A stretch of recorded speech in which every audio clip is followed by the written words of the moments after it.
శ్రీమతి ఉమాభారతి గారు తెలంగాణ రాష్ట్ర ప్రభుత్వానికి రాసిన లేఖ నేను చదివినిపిస్తాను అధ్యక్ష.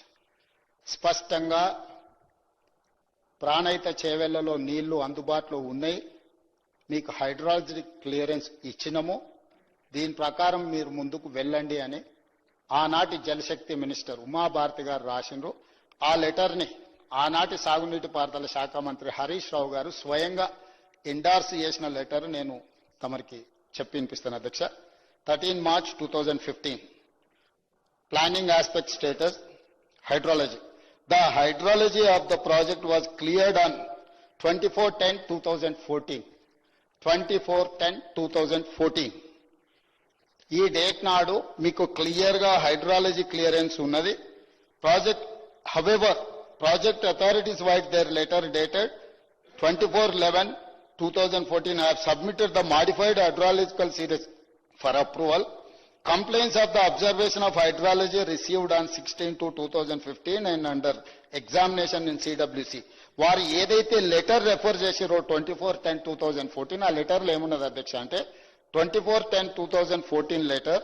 ఈ లెటర్ లో అధ్యక్ష the 75% dependable net availability works out as 5,826.41 cumex, that is 205.8 TMC. Attempts may be made to up to series beyond 2004.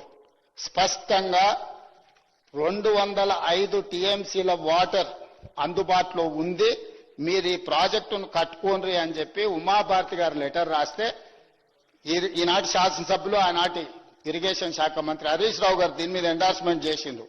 CE Pranahita, please study the items and take appropriate action and report submit అని హరీష్ రావు గారు ఎండార్ చేసిన లేఖ ఇది అధ్యక్ష.